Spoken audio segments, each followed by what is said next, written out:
ఈసారి మొక్కిన తిరుపతి అంకన్న దారి చూస్తాడేమో.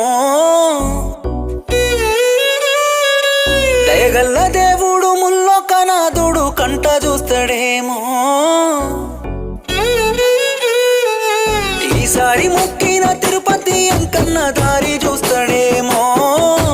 దయగల్ల దేవుడు ముల్లోకనాథుడు కంట చూస్తాడేమో. తీరునే పిల్ల మన బాధలు తెచ్చుకుందామే ఆ రోజులు.